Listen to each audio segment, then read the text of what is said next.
Human body special cell की बनी होती है, यानी स्पेशल नर्व सेल जो होती है, ये जो है इसे हम कहते हैं न्यूरॉन। न्यूरॉन जो है वो स्ट्रक्चरल एंड फंक्शनल यूनिट है नर्वस सिस्टम की। आप जानते हैं न्यूरॉन जो है ये ह्यूमन बॉडी की सबसे लॉन्गेस्ट सेल होती है।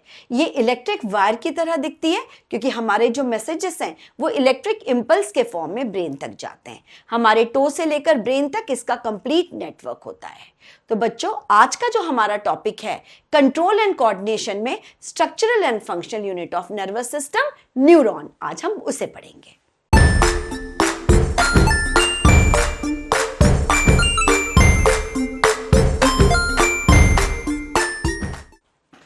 Hello students, welcome to Varsha's tutorials. आप मेरे साथ पढ़ रहे हैं 10 CBSE science simple and easy method में। हमने स्टार्ट किया है बच्चों lesson number 6 control and coordination. First introductory lesson मैंने आपको दे दिया था, सिंपल था, आपको क्लियर हो गया होगा। आज जो हम पढ़ने जा रहे हैं वो बहुत इंपॉर्टेंट टॉपिक है। इसका एग्जाम भी डायग्राम में आता है। ये टॉपिक टफ है, लेकिन आप मेरे साथ पढ़ रहे हैं तो सिंपल और इजी मेथड में आपके कॉन्सेप्ट्स क्लियर होंगे, ये मेरी गारंटी है। तो आज का हमारा टॉपिक है, हम जो सेकंड पार्ट पढ़ रहे हैं इसका, structural and functional unit of nervous system, that is neuron. लेकिन टॉपिक स्टार्ट करने के पहले आप सब जानते हैं आपको मेरा छोटा सा काम करना है। चैनल सब्सक्राइब करना है, शेयर करना है, लाइक करना है, अपने फ्रेंड्स को भी बताना है ताकि ज्यादा से ज्यादा लोगों को उसका बेनिफिट हो सके। तो चलिए हम स्टार्ट करते हैं हमारा आज का topic, the unit of nervous system that is neuron. ठीक है, अब हम सब जानते हैं कि हमारा नर्वस सिस्टम जो है, मैंने जैसे आपको लास्ट वीडियो में क्लासिफिकेशन बताया था कि कंट्रोल एंड कोऑर्डिनेशन हम दो टाइप से करते हैं। एक हम नर्वस सिस्टम होता है, एक हमारा केमिकल सिस्टम होता है, यानी हार्मोन सिस्टम, जिसको हमने एंडोक्राइन सिस्टम कहा है। हम अभी पहले नर्वस सिस्टम लेंगे, उसके बाद हम एंडोक्राइन सिस्टम लेंगे। तो जो नर्वस सिस्टम है ये इसकी जो स्ट्रक्चरल एंड फंक्शनल यूनिट, मतलब हमारी बॉडी में जो नर्वस सिस्टम है वो बहुत सारी नर्व से मिलकर बना होता है। तो इस नर्व को हम कहते हैं न्यूरॉन। न्यूरॉन जो है ये स्ट्रक्चरल एंड फंक्शनल यूनिट है नर्वस सिस्टम की। हमारी जो बॉडी, मैंने जैसे बताया, टो से लेकर हेड तक ये न्यूरॉन इलेक्ट्रिक वायर की तरह होता है। तो टो से लेकर हेड तक पूरा इलेक्ट्रिक वायर का बना ये नेटवर्क होता है, क्योंकि इलेक्ट्रिक इंपल्स, इलेक्ट्रिक सिग्नल के फॉर्म में हमारे मैसेजेस ब्रेन तक जाते हैं। तो चलिए हम इसको स्टार्ट करते हैं। तो ये जो स्ट्रक्चरल एंड फंक्शनल यूनिट है न्यूरॉन जो है, ये it is the longest cell, हमारे बॉडी की सबसे लॉन्गेस्ट सेल। आप सबको पता है ह्यूमन बॉडी की सबसे लॉन्गेस्ट सेल होती है न्यूरॉन। ठीक है, अब न्यूरॉन कैसे दिखता है बच्चों? ये इलेक्ट्रिक वायर, आप सबने देखी है, वायर की तरह दिखता है, इलेक्ट्रिक वायर की तरह दिखता है। ये क्या करता है? It carries messages in the form of electric signal called electric impulse. मैंने जैसे आपको लास्ट वीडियो में बताया था, इन्वायरमेंट के अंदर जो चेंजेस होते हैं उन्हें हम स्टिमुलस कहते हैं। तो ये स्टिमुलस को रिसेप्टर्स केमिकल मैसेज के फॉर्म में लेता है, और ये केमिकल मैसेजेस जो आप न्यूरॉन है ये इसको इलेक्ट्रिक सिग्नल के फॉर्म में लेता है। इसे हम आगे डिटेल में बहुत पढ़ेंगे, इलेक्ट्रिक सिग्नल के फॉर्म में लेता है। तो न्यूरॉन जो इलेक्ट्रिक सिग्नल के फॉर्म में मैसेजेस लेता है रिसेप्टर से, इसे हम कहते हैं नर्व इम्पल्स या इलेक्ट्रिक इम्पल्स। हम इसे क्या कहते हैं बच्चों? Nerve impulse. तो हमारे मैसेजेस नर्व इम्पल्स के फॉर्म में ब्रेन तक पहुंचते हैं। अब आप एक बात और इंपॉर्टेंट है, ये जो इलेक्ट्रिक मैसेजेस हैं ये बहुत लॉन्ग डिस्टेंस से, मतलब कि बॉडी के किसी भी पार्ट से मैसेज आता है तो लॉन्ग डिस्टेंस से इलेक्ट्रिक इम्पल्स के फॉर्म में ब्रेन तक पहुंचते हैं। ब्रेन उसको एनालाइज करता है और ब्रेन रिस्पॉन्स देता है। तो वो जो रिस्पॉन्स देता है, अगेन ये जो इम्पल्स होते हैं वापस जो टिश्यू है, रिसेप्टर्स है, उसके पास वापस लेके जाते हैं जो भी ब्रेन इंस्ट्रक्शन देता है। तो इस तरह से ये न्यूरॉन फंक्शन करते हैं। ये एग्जाम में डायग्राम आता है, हम क्विकली देख लेते हैं। अब हम देखते हैं, हमारा नेक्स्ट पार्ट होगा कंपोनेंट्स ऑफ न्यूरॉन। न्यूरॉन का कैसे बने होते हैं। तो ये मैंने आपको डायग्राम बनाया, आपको एग्जाम में यही डायग्राम बनाना है। न्यूरॉन जो है इसके 3 पार्ट्स होते हैं। पहला पार्ट होता है सेल बॉडी, यानी हम इसको साइटोन कहते हैं। सेकेंड पार्ट होता है एक्सॉन, थर्ड पार्ट होता है इसका डेंड्रॉइड। मैं स्लोली आपको पढ़ा रही हूँ क्योंकि ये बहुत इंपॉर्टेंट है, ये एग्जाम में आता है। तो न्यूरॉन का ये देख रहे हैं आप, इलेक्ट्रिक वायर की तरह हमें नजर आता है। ये डायग्राम है आपका न्यूरॉन का। न्यूरॉन का फर्स्ट पार्ट होता है सेल बॉडी। आप ये देख रहे हैं, ये पूरा सेल बॉडी होता है। सेल बॉडी नॉर्मल सेल की तरह होता है। आप ये बाहर देख रहे हैं, ये मेम्ब्रेन है, सेल मेम्ब्रेन है। इसके बाद आप यहाँ पर देख रहे हैं साइटोप्लाज्म है और इसके सेंटर में न्यूक्लियस है। जैसे सेल होता है वैसे ही सेल बॉडी होती है। तो आपको ये क्लियर हो गया होगा।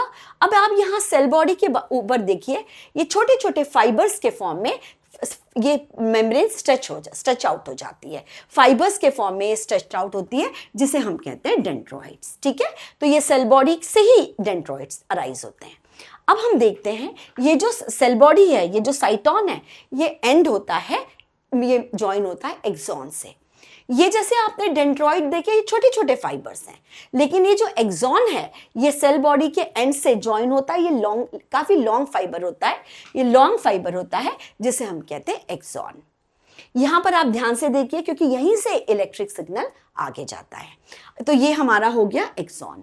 अब आप देख रहे हैं एक्सॉन के ऊपर मैंने लिखा है माइलिन शीथ। आप सबने इलेक्ट्रिक वायर देखी होगी और आपने देखा होगा इलेक्ट्रिक वायर के ऊपर ग्रीन या रेड कलर का टेप, जिसे हम इंसुलिन टेप कहते हैं, वो लगा होता है। सेम वे में, क्योंकि हमारी बॉडी से भी इलेक्ट्रिक सिग्नल ही जाना होता है, तो ये जो एक्सॉन है जहां से इलेक्ट्रिक सिग्नल जाता है, इसके ऊपर माइलिन शीथ की कोटिंग होती है।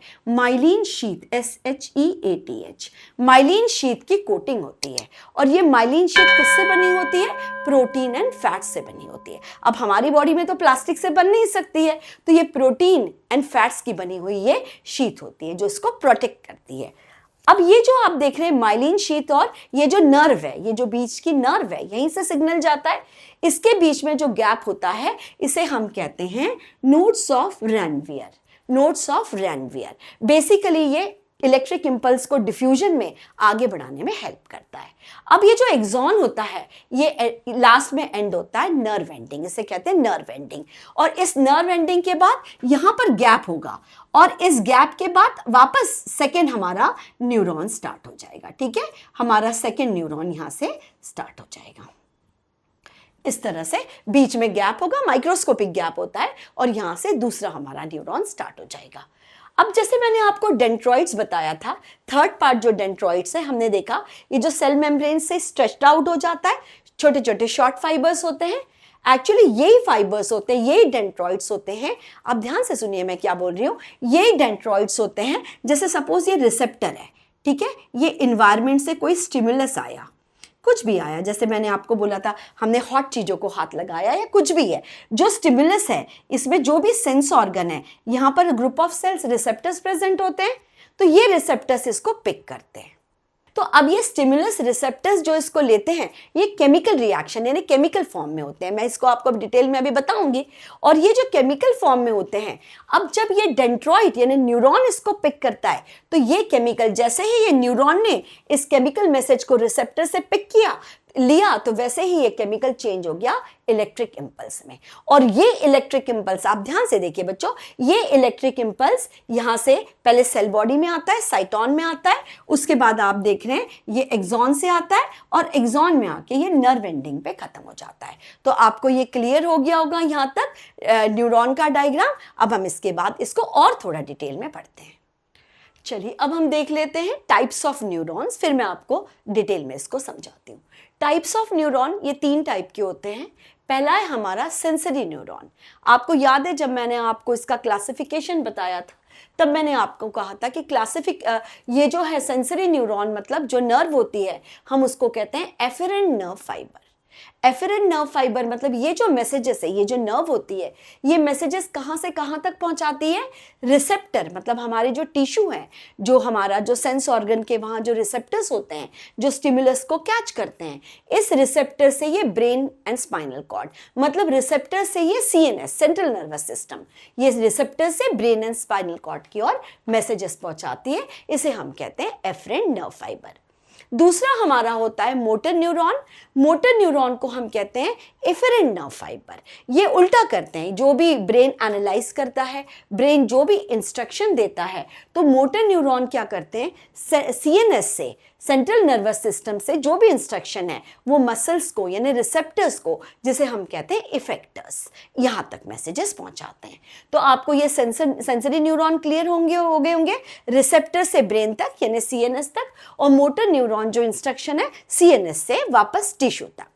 थर्ड होते हैं हमारे रिले न्यूरॉन। ये दोनों के बीच में लिंक का काम करते हैं, यानी कम्युनिकेट करते हैं। सेंसरी न्यूरॉन अपने मैसेजेस रिले न्यूरॉन को दे देता है, रिले न्यूरॉन ब्रेन के पास जाता है, ब्रेन जो भी इंस्ट्रक्शन है वो वापस ये इसको मोटर न्यूरॉन को पास करता है, मोटर न्यूरॉन वापस टिश्यू तक आ जाता है। तो इस तरह से ये दोनों के बीच कम्युनिकेट करता है, कोऑर्डिनेट करता है। तो आपको ये क्लियर हो गया होगा। तो अब हम क्विकली इसका ये देख लेते हैं। जैसे मैंने अभी आपको पहले प्रीवियस डायग्राम में आपको बताया था कि सेल बॉडी होती है, उसमें डेंड्रॉइट होते हैं। मैं हाथ छोटा सा बना देती हूँ आपको फिर से समझने के लिए। ये हमारा साइटोन था, आपको याद होगा, यहाँ से डेंड्रॉइट निकले थे, ठीक है, डेंड्रॉइट निकले थे। अच्छा, अब मैं इसको समझाने के पहले एक छोटा सा आपको बता देती हूँ। जैसे एग्जांपल, मैंने इस बोर्ड को टच किया, ठीक है। अब टच किया तो आप देख रहे हैं ये स्किन है। हम जानते हैं स्किन सेंसरी ऑर्गन है, थर्मोरिसेप्टर है। यहाँ पर जो ग्रुप ऑफ सेल्स होती है वो थर्मोरिसेप्टर्स होते हैं। तो जब मैंने इसको टच किया, तो अब ये जो मैंने इसको टच किया, ये बोर्ड है, ये मेरे लिए स्टिमुलस है, मैंने इसको टच किया तो ये रिसेप्टर्स ने इसको कैच किया in the form of chemicals. यहाँ पर केमिकल रिएक्शन हुई, ये इन द फॉर्म ऑफ केमिकल्स आए। अब ये जो रिसेप्टर है, रिसेप्टर्स के इमीडिएटली नीचे हमारा नर्व का पूरा नेटवर्क स्टार्ट हो जाता है। तो सपोज आप मान के चलो ये रिसेप्टर है, ठीक है, ये स्किन के रिसेप्टर्स है। तो ये रिसेप्टर्स केमिकल फॉर्म में आए। अब इस रिसेप्टर को आप ये जो जानते हैं डेंड्रॉइड, इसने इसको पिक किया। जैसे ही डेंड्रॉइड ने इसको पिक किया, ये जो केमिकल है ये कन्वर्ट हो गया इलेक्ट्रिक इंपल्स में, इलेक्ट्रिक सिग्नल में। मतलब केमिकल एनर्जी इलेक्ट्रिकल एनर्जी में कन्वर्ट हो गई। और ये इलेक्ट्रिक इंपल्स, जैसे मैंने आपको अभी बताया था, ये पूरा सेल बॉडी से लेकर एक्सॉन से लेकर पूरा नर्व एंडिंग तक जाता है। यहाँ तक आपको क्लियर हो गया होगा। तो अब ये देखिए, ये पहला वाला था, यहाँ पर डेंड्रॉइड है, डेंड्रॉइड के बाद ये सेल बॉडी है, यहाँ से एक्सॉन में आए, ठीक है, एक्सॉन से ये इलेक्ट्रिक सिग्नल आया। अब यहाँ इंपॉर्टेंट क्या है, मैंने आपको बोला था कि सेंसरी न्यूरॉन है। सेंसरी न्यूरॉन रिसेप्टर से ब्रेन की ओर ले जा रहे हैं। अब ये न्यूरॉन, एक इंपॉर्टेंट बात है कि जैसे ये न्यूरॉन का नेटवर्क होता है, लेकिन ये न्यूरॉन पूरे के पूरे वायर्स ज्वाइन नहीं होती। ये वायर्स बीच में, दो न्यूरॉन के बीच में गैप होती है। यानी सपोज ये एक न्यूरॉन आ गया तो यहाँ से छोटी सी गैप होगी, दूसरा न्यूरॉन, थर्ड न्यूरॉन। तो ये दो न्यूरॉन के बीच में हमेशा गैप होती है। एक न्यूरॉन पूरी या आपस में पूरी की पूरी वायर्स कनेक्टेड नहीं होती। तो अब ये जो हमारे जो सेंसरी न्यूरॉन है, ये यहाँ तक, आपको याद होगा मैंने बताया था, ये एक्सॉन है और यहाँ से लास्ट में नर्व एंडिंग हो गया। तो ये जो नर्व एंडिंग है, इसके बाद एक गैप आ जाती है। तो यहाँ नर्व एंडिंग तक आए, ये एंड ऑफ सेंसरी न्यूरॉन मतलब नर्व एंडिंग है, जो मैंने आपको एक्सप्लेन ऑलरेडी किया है। तो जब ये नर्व एंडिंग आता है तो यहाँ पर दो न्यूरॉन के, ये नेक्स्ट न्यूरॉन स्टार्ट हो गया, ये नेक्स्ट न्यूरॉन का डेंड्रॉइड हो गया। तो दोनों न्यूरॉन के बीच में एक छोटी सी माइक्रोस्कोपिक गैप होती है, जिसे हम कहते हैं साइनैप्स। ये एग्जाम में 1 मार्क में आता है, 3 मार्क्स में भी आ सकता है, पर 1 मार्क में तो आता ही आता है। साइनैप्स, ये दो न्यूरॉन के बीच में जो गैप होती है उसे हम कहते हैं साइनैप्स। अब यहाँ क्या होता है, सेंसरी न्यूरॉन, जो न्यूरॉन का जो इलेक्ट्रिक सिग्नल के फॉर्म में जो मैसेजेस आते हैं, अब जो मैसेजेस है ये एक सिग्नल से दूसरे न्यूरॉन में जंप नहीं करते। जो इलेक्ट्रिक इंपल्स है वो जंप तो कर नहीं सकता। तो जब यहाँ पर वापस नर्व एंडिंग तक आते हैं तो ये जो इलेक्ट्रिक इंपल्स है ये वापस जो केमिकल इसने पिक किया था वो केमिकल रिलीज कर देते हैं। तो ये जो केमिकल यहाँ पर रिलीज कर देते हैं तो यहाँ पर वापस आप देखते हो ये केमिकल आ जाता है, ठीक है, ये केमिकल आ जाता है, ये केमिकल रिलीज कर देता है। ये जो इलेक्ट्रिक सिग्नल है ये वापस केमिकल रिलीज कर देता है। इस केमिकल को हम कहते हैं न्यूरोट्रांसमीटर। ये आप बहुत ध्यान से करना है। ये गैप को हम साइनैप्स कहते हैं। अब यहाँ पर एंड में जो नर्व एंडिंग में जो इलेक्ट्रिकल सिग्नल है वो वापस क्या करेगा, केमिकल रिलीज कर देगा, इस गैप में केमिकल रिलीज कर देगा। इस केमिकल को हम कहते हैं न्यूरोट्रांसमीटर, एसिटाइल कोलिन, ठीक है। तो ये जो न्यूरोट्रांसमीटर यानी जो केमिकल है यहाँ से ये इसमें कन्वर्ट हो गया। अब दूसरा जो अब डेंड्रॉइड है, दूसरा न्यूरॉन स्टार्ट होता है। तो ये दूसरा न्यूरॉन इस केमिकल को पिक करता है। जैसे ही ये केमिकल को पिक करता है तो अगेन ये केमिकल किस में कन्वर्ट हो जाता है, इलेक्ट्रिक सिग्नल में। इलेक्ट्रिक सिग्नल में कन्वर्ट हो जाता है और फिर पूरा एक्सॉन से लेकर, पूरा सेल बॉडी से एक्सॉन से लेकर वापस नर्व एंडिंग तक पहुंच जाता है। नर्व एंडिंग में लास्ट में जाके अगेन ये किस में कन्वर्ट हो जाता है, केमिकल में। उसको दूसरा डेंड्रॉइड पिक कर लेता है और इस तरह से ये जो सेंसरी न्यूरॉन है अपना पूरा मैसेज स्पाइनल कॉर्ड या ब्रेन तक पहुंचाते हैं। तो ये इस तरह से ये प्रोसेस होती है। चलिए अब हम देख लेते हैं हाउ मैसेजेस आर ट्रांसमिटेड, यानी हमारा रिसेप्टर से जो स्टिमुलस है वो ब्रेन तक कैसे जाता है, ब्रेन कैसे एनालाइज करता है और ब्रेन कैसे इंस्ट्रक्शन देता है। पहले मैं आपको सिंपल बताती हूँ, फिर मैं आपको एग्जाम्पल के फॉर्म में बताऊंगी। सबसे पहले स्टिमुलस, यानी इन्वायरमेंट में जो भी चेंज होता है हम उसे स्टिमुलस कहते हैं। स्टिमुलस हमने जैसे देखा एक टाइप की एनर्जी है, इसको कौन पिक करता है, रिसेप्टर्स। यानी रिसेप्टर्स कहाँ प्रेजेंट होते हैं, सेंस ऑर्गन्स में। सेंस ऑर्गन्स में जो ग्रुप ऑफ सेल्स होती हैं इन्हें हम रिसेप्टर्स कहते हैं। तो ये कैच करता है स्टिमुलस को, रिसेप्टर्स। अब रिसेप्टर्स ने जब कैच किया तो केमिकल रिएक्शन होती है, ये कन्वर्ट हो जाते हैं रिसेप्टर के अंदर केमिकल्स में। अब इन केमिकल्स को इमीडिएटली रिसेप्टर्स के नीचे ही न्यूरॉन का नेटवर्क स्टार्ट हो जाता है। तो इस केमिकल को कौन पिक करता है, chemicals are picked by neuron, neuron pick करते हैं। न्यूरॉन का जो फर्स्ट स्टार्टिंग मोड है डेंड्रॉइट, डेंड्रॉइट उसको पिक करते हैं। जैसे ही डेंड्रॉइट पिक करते हैं तो ये केमिकल जो है वो चेंज हो जाता है इलेक्ट्रिक इम्पल्स, नर्व इम्पल्स में, इलेक्ट्रिक इम्पल्स में कन्वर्ट हो जाता है। अब ये इलेक्ट्रिक इम्पल्स पूरा सेल बॉडी से लेकर एक्सॉन से लेकर नर्व एंडिंग तक सेंसरी न्यूरॉन इसको पिक करते हैं। अब हम सब जानते हैं दो न्यूरॉन्स आपस में ज्वाइन नहीं होते, इनके बीच में गैप होती है। तो दो न्यूरॉन के बीच में जो गैप होती है उसको हम साइनैप्स कहते हैं। तो ये जो नर्व इम्पल्स है ये उस गैप तक आए, यहाँ पर वापस इलेक्ट्रिक इम्पल्स कन्वर्ट हो गया, केमिकल के अंदर रिलीज हुआ न्यूरोट्रांसमीटर। इस केमिकल को हम कहते हैं न्यूरोट्रांसमीटर। अब ये जो सिनेप्स है या न्यूरोट्रांसमीटर है इसको कौन पिक कर लेता है, दूसरे न्यूरॉन का डेंड्रॉइट पिक कर लेता है। अब वापस इलेक्ट्रिक इम्पल्स में कन्वर्ट हो गई है। अब ये जब सेंसरी न्यूरॉन इस तरह से एक के बाद एक सेंसरी न्यूरॉन, सपोज ब्रेन है, स्पाइनल कॉर्ड है, जहाँ भी ये पहुँचते हैं वो अपना मैसेज किसको दे देते हैं, रिले न्यूरॉन। मैंने आपको बोला था सेंसरी एंड मोटर के बीच में ये कम्युनिकेट करने का काम करते हैं, रिले न्यूरॉन को दे देते हैं। रिले न्यूरॉन ये जो भी मैसेज है इसको ब्रेन या स्पाइनल कॉर्ड तक पहुंचाता है। ब्रेन उसको एनालाइज करता है और वापस रिले न्यूरॉन को मैसेज दे देता है, जो भी उसकी इंस्ट्रक्शन है। रिले न्यूरॉन किसे दे देते हैं, मोटर न्यूरॉन को। मोटर न्यूरॉन ये मैसेजेस ले जाते हैं सेम वे में, जैसे दो न्यूरॉन के बीच में साइनैप्स है, फिर इलेक्ट्रिक इम्पल्स केमिकल न्यूरोट्रांसमीटर में कन्वर्ट होते हैं, दूसरा न्यूरॉन पिक करता है। इस तरह से ये मैसेजेस लास्ट में पहुंच जाते हैं मसल सेल रिसेप्टर यानी टिश्यू, जिसको हम कहते हैं इफेक्टर्स, और जो भी ब्रेन इंस्ट्रक्शन देता है उसको वो फॉलो करता है। जैसे मैंने एक एग्जाम्पल आपको बताया, सपोज ये बोर्ड है, तो ये बोर्ड स्टिमुलाई है, मैंने स्टिमुलस से मैंने यहाँ पर हाथ लगाया, तो आप देखिए ये स्किन मेरा थर्मोरिसेप्टर है, मेरा स्किन सेंस ऑर्गन है जिसपे सेल्स जो होती है group of cells, receptor thermoreceptor है। तो थर्मोरिसेप्टर ने इसको कैच किया in the form of chemical neurotransmitter. अब ये केमिकल के फॉर्म में कैच कर लिया, पिक कर लिया।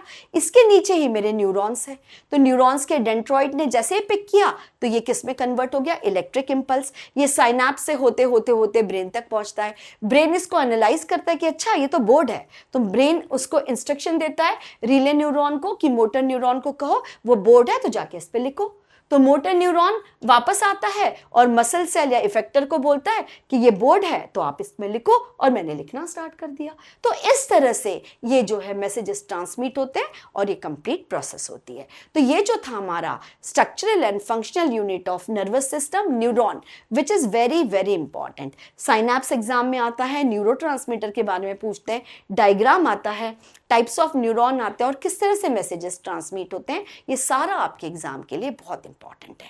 लास्ट में मैंने एंड में नोट्स शेयर किए, आप क्विकली उसको कोशिश कीजिए आप लिखने की। स्क्रीनशॉट लेने से अच्छा जितना आपका राइटिंग वर्क ज़्यादा होगा, आपको एग्जाम में टाइम मैनेजमेंट में भी बहुत हेल्प मिलेगी। वापस मैं कह रही हूँ, मेरा प्लीज़ चैनल सब्सक्राइब कीजिए, आपको ही हेल्प मिलेगी। लाइक कीजिए, शेयर कीजिए।